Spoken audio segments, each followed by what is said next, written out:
Away to Manchester Liverpool. The game's being described as the greatest night in the history of the club. Russell Osman's team won by a single goal from Brian Tinnion. Angus Scott was in Liverpool for the match and he sends us this report of that famous cup upset. After more than 4 hours of some of the most dramatic football in Bristol City's history, these fans had every reason to celebrate.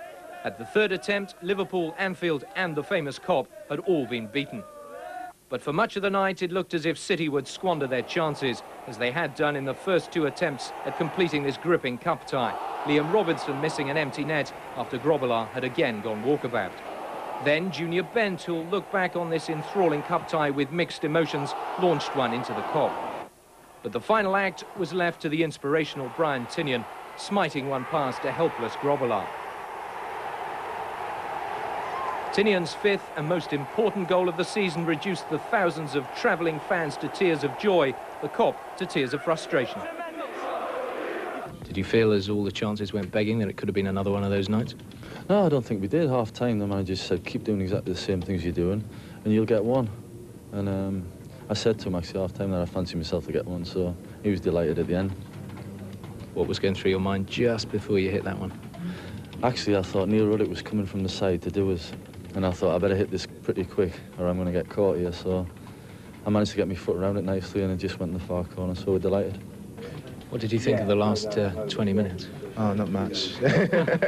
You know, we were like jacking the boxes really, jumping up and down from the bench. But, I mean, all they had was a few long shots really, and Keith Welsh was, you know, superb, and when he's in that sort of form, I think he's as good as anybody. The wave of City fans who made the long trip to Merseyside enjoyed what seemed a shorter journey home. To the history of the competition by beating Liverpool by 1-0 in their third round replay. Well, David Passmore was at the match, of course. It must have been quite an occasion, David. Yes, it was, Chris, both in the quality of the football and in the behaviour both of the players and both the sets of fans. Yes, but Bristol City have to put all that emotion behind them and prepare for Saturday's slightly less glamorous 4th round tie against Stockport of the 2nd Division. I'm joined in the studio by Bristol City manager Russell Osman and the scorer of last night's winning goal, Brian Tinnion.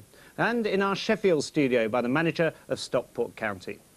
Well, we'll be talking to them in a moment, but first to Anfield and the excitement of last night's game.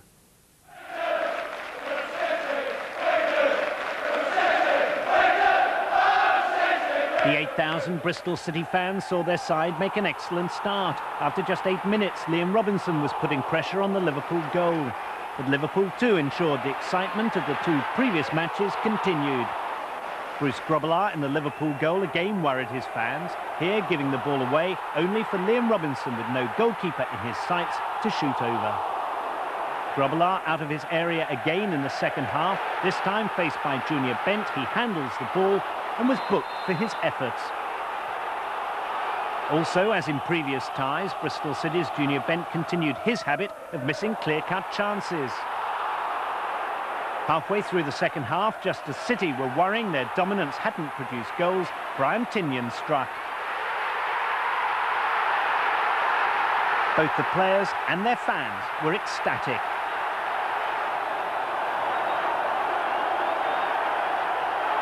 Although Bristol City could have scored on at least 2 more occasions, Liverpool also threatened to equalise.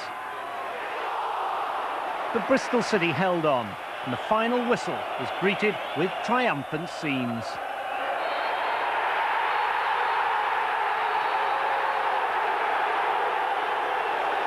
The City players saluted their fans and the Liverpool supporters who booed their own side but cheered the victors. Brilliant! Absolutely superb! What a stadium!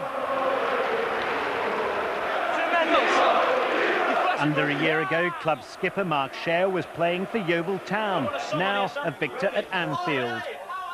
Great night.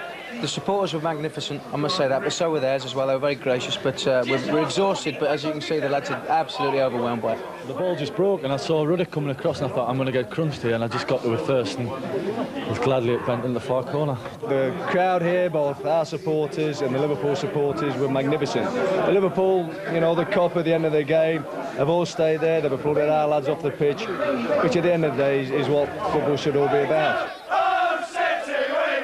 Elation too for the fans, who now prepare for Stockport.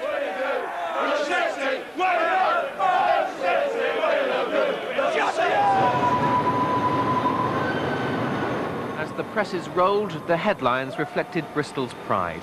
A city without a great football tradition had taken on the Giants and defeated them. At Ashton Gate, players relaxed and enjoyed the attention. BBC commentator Phil Tottle, who's missed only 4 City matches in 12 years, says the achievement ranks among the best in the club's history. You can perhaps look back at individual games and say that there were special things. Last night was very, very special and probably a night that people will remember for a long, long time. In Liverpool, where football is taken so seriously, there's a sense of shock at the damage inflicted by Bristol City.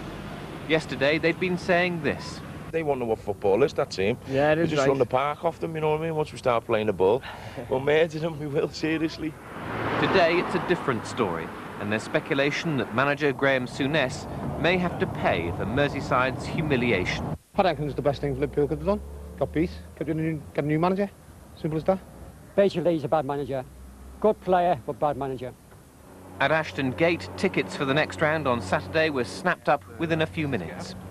The only bad news for Bristol City is that they've only been allocated 1,300 tickets for the next round of the competition at Stockport on Saturday. The club's now investigating the possibility of screening the match live here at Ashton Gate. David Garmston, BBC News West, Bristol City. Russell Osman, the big problem for you now, though, obviously, is psyching your players up for Saturday after the emotion of last night. Well, that's down to the staff over the next couple of days. We've got 1 or 2 good pros in the squad, coupled with experienced staff, backroom staff, Tony Forthorpe, Clive Whitehead, Leroy. We'll get them going again. It'll be too awful to win at Anfield and then lose at Stockport. Well, it will be. We know the problems, and like I say, we've got to get our job done now. Brian, you must have watched that goal once or twice since last night. How does it look now in the cold light of day? It looks a little bit better than I thought it was, actually. And that's not being clever, really. But I enjoyed the goal, I enjoyed the game, and we played some great football. And I think we played the sort of football that they've been trying to play, but we hurt them a little bit more than they hurt us. Now, you mentioned there you feared the challenge coming in. Was it as close as you thought? I didn't think it was that close, actually, but I managed to get the shot in, and I'm glad it went in the corner. Excellent. Well, Danny Bagheera and Sheffield